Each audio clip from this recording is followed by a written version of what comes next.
Fala pessoal, sejam muito bem-vindos a mais um Com Fatos e Argumentos. E hoje a gente vai trazer um tema corporativo, que é a parte de governança, governança de dados. Solta a vinheta aí.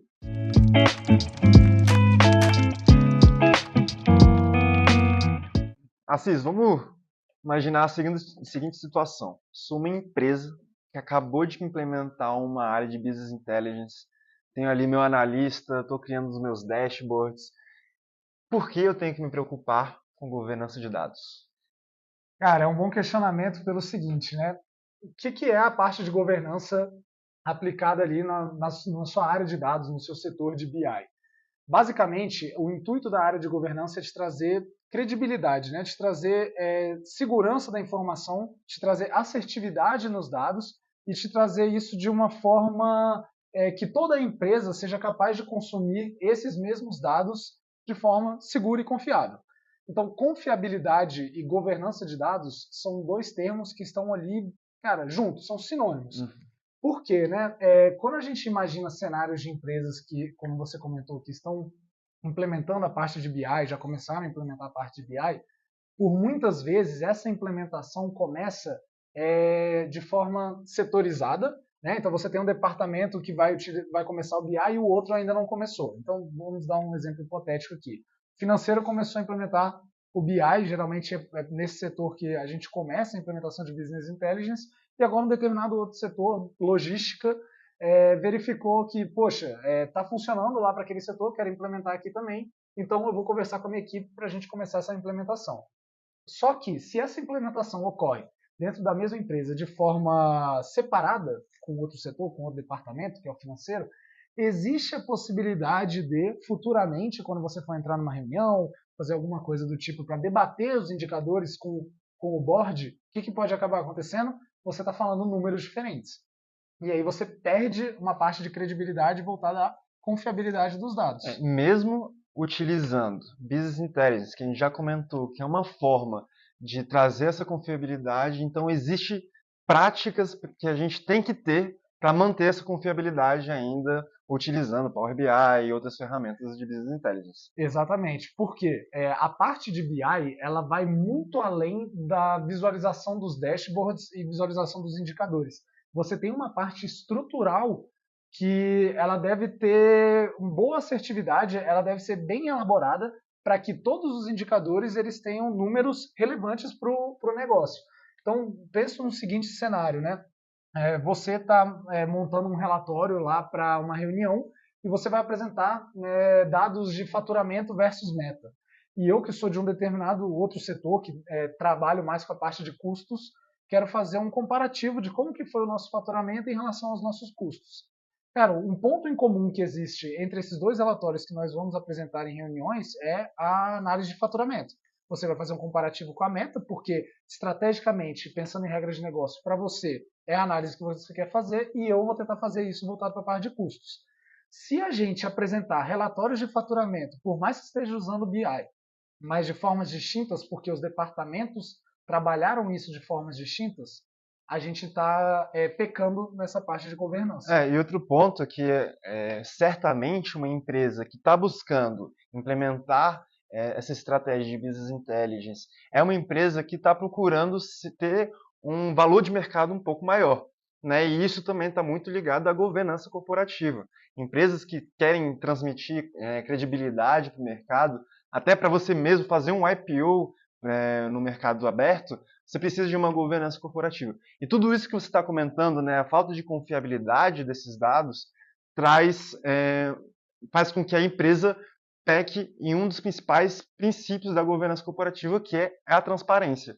Então, acaba que a empresa perde transparência de apresentação de resultado.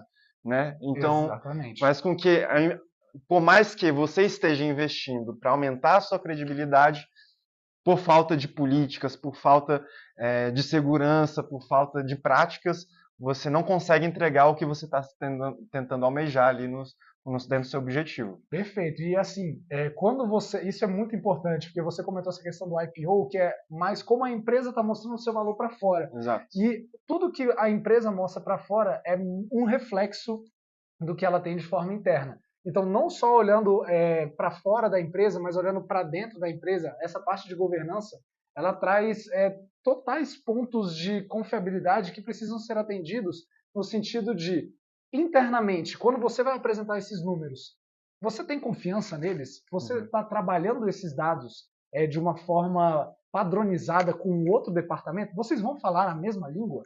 Então, esse é um questionamento que você começa a trazer, e além disso, pensando em segurança da informação, porque você tem que ter transparência para mostrar os seus números de forma assertiva. E dentro da empresa, você precisa ter segurança da informação para que você possa controlar todos esses números nos departamentos para que eles saiam da sua empresa da forma mais transparente possível. Exato. E como que você trabalha isso usando governança de dados? Governança de dados, ela tem como um dos grandes princípios de entregar essa questão da segurança. Vou dar um exemplo da ferramenta de BI, né, o Power BI. Ele tem hoje toda a parte no seu serviço online de segurança da informação. Então, a gente, para compartilhar relatórios dentro de um determinado domínio corporativo, a gente precisa ter um determinado nível de usuário. Esse nível de usuário garante essa questão da acessibilidade só para quem tem permissionamento de acesso a relatório, você consegue gerenciar todas essas informações. E, além disso, dentro de uma mesma empresa, você é capaz de mostrar informações para um determinado departamento e você não vai mostrar essas informações para outro, usando ferramentas de RLS, né, que é Row Level Security. Então, você aplica seguranças a nível de linha dentro do Power BI, que é a tradução do nome, para ocultar informações que determinado departamento não pode visualizar e outras que um determinado departamento pode visualizar e tomar essas decisões estratégicas de forma mais segura. Então, tudo isso, né, toda essa parte de governança interna, reflete em como você vai se posicionar externamente para o mercado. Agora, trazendo outra reflexão. Tem dois cenários diferentes de empresa. Primeiro cenário, eu sou uma empresa que está começando a implementar essa área de Business Intelligence. Então, como eu posso aplicar essa preocupação de governança de dados desde o princípio? Ou também, eu já tenho uma área desenvolvida, né? Só que minha área de BI está uma bagunça. Eu tenho que ficar procurando dashboards em vários lugares, tenho vários dashboards trazendo informações de maneiras diferentes e até conectando com banco de dados diferentes que, enfim, com essa mistura toda, está fazendo que eu tenha uma falta de organização. Como que eu posso organizar e ter essa governança de dados por completo? Legal. Dentro desses dois cenários, eu acho que a resposta ela é similar, porém, em termos de esforço, você vai ter situações distintas. Quando você começa a implementação de BI, se você já tem esse nível de conhecimento de que você precisa trabalhar essa parte de governança, o seu trabalho, a sua jornada vai ser muito mais simples. Por quê? O ideal, a resposta para esse questionamento em ambos os cenários é você ter uma equipe, você ter um responsável, você precisa ter alguém que vai ser um centralizador de toda essa parte de gerenciamento de dados. O que significa isso? Essa pessoa ela vai ser responsável não só pela parte de compartilhamento, pela parte de segurança dos dados, mas também pela parte de tratamento e extração desses dados. Por quê? Bem como a gente usou como exemplo, se a gente resolve fazer um relatório financeiro e um determinado setor está falando sobre faturamento, outro setor também está falando sobre faturamento, esses dois setores eles precisam estar consumindo dados de uma mesma fonte que estão sendo tratadas de uma mesma forma. Por quê? Caso contrário, você está trazendo, por mais às vezes você traga da mesma fonte de dados, você pode estar tratando essas informações de forma distinta. E isso vai gerar conflito posteriormente. Então, se você puder aplicar uma pessoa responsável, uma equipe responsável por toda essa parte de governança já desde o princípio, você vai sair muito na frente e vai evitar retrabalho. E o retrabalho está vinculado ao seu segundo cenário, que é quando a empresa começou a crescer BI em diferentes setores de forma não conjunta, né? Começou a crescer de forma independente. Então, para isso, nesse cenário, você também vai precisar colocar uma pessoa responsável, uma equipe responsável, e ela vai ter que previamente fazer um estudo de como está toda a parte de fontes de dados, tratamento de dados, e ela vai ter um trabalho grande de começar a unificar isso, de criar um banco de dados relacional contendo essas informações. Dentro desse banco de dados relacional que está consumindo fontes de dados, ele vai tratar esses dados para disponibilizar para o usuário de negócio, para poder criar seus relatórios, ou ele mesmo vai criar os relatórios, vai disponibilizar só a parte de BI para a tomada de decisão estratégica posteriormente, Mas tudo isso, toda essa situação, ela é passível de ser aplicada, é possível de ser aplicado, e você precisa de uma pessoa responsável, que essa pessoa ou esse time, eles vão conseguir dar todo o direcionamento para as equipes de negócio para tomar a decisão. Então não basta apenas contratar um analista para desenvolver meus dashboards. Eu preciso de toda uma estrutura diária com uma cabeça pensante ali em criar políticas de compartilhamento, de desenvolvimento, de tratamento, políticas de arquitetura de dados, né, que para se manter toda uma estrutura que vai manter esses dados de uma maneira conforme, certo? Perfeito. E Perfeito. Perfeito. E, inclusive, o analista de dados, ele vai se deparar com essa situação, porque ele vai ser o responsável pelo desenvolvimento.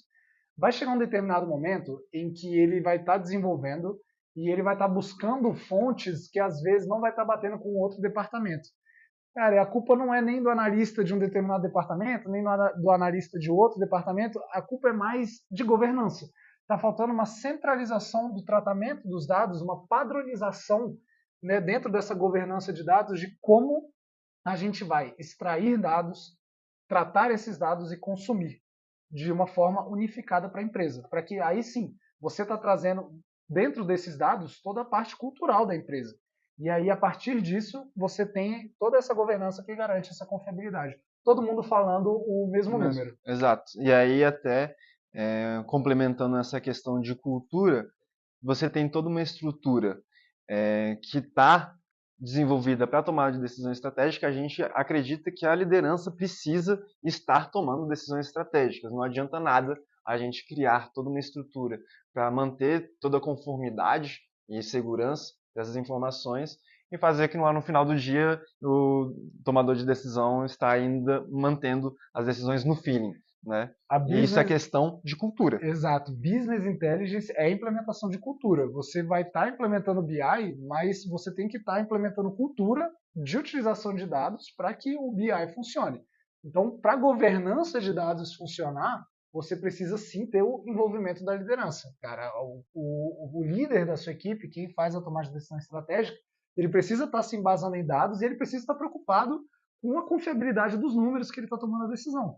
E ele tendo esse tipo de preocupação, ele começa a pensar mais nessa parte de governança e a equipe começa a atuar mais nisso para fazer essa implementação dentro da empresa. E aí gerar muito valor. E aí no final, a gente está tendo todo um controle interno de informações, de dados, tomadores de decisão tomando decisões embasadas, e isso está dentro do guarda-chuva de governança corporativa, né, que o controle interno é uma das práticas principais para manter o regulamento ali de todas as informações que você vai estar trazendo tanto para a sua própria empresa, mas levando para o mercado. A sua riqueza de confiabilidade aumenta muito a sua credibilidade no mercado, e aí você consegue até aumentar o seu valor de negócio para pessoas, e no final, se você quiser vender a sua empresa, se quiser fazer um IPO, no final de tudo é o que a gente quer, né, como empresário. Crescer, crescer, crescer. No final, a conclusão que a gente tira é que governança de dados ela aumenta o valor do negócio, né? Não só governança de dados, governança corporativa como um todo, mas a parte de dados é o coração, né, de tudo isso, porque é a sua fonte. É como que você vai aplicar a governança em outras áreas, outros setores, como você vai auditar processos internos da sua empresa. Você precisa ter esse accountability. Então, para isso, você precisa ter toda essa dinâmica de governança de dados te entregando informações confiáveis. É isso. Assis, muito obrigado, tamo juntos. Tamo junto. Valeu, Obrigado, pessoal, por mais um episódio aí. Se inscreve no canal, clique em curtir, compartilha aí com quem você queira que acesse esse conteúdo e queira aprender um pouco mais aí sobre toda essa parte de dados de ponta a ponta, né? Desde a parte de estruturação de dados, governança, até a gente chegar lá na tomada de decisão estratégica com BI. Já comento também próximos assuntos que vocês querem que a gente passe essa conversa, traga aqui esse debate, para a gente cada vez mais estar agregando no dia a dia de vocês. Valeu!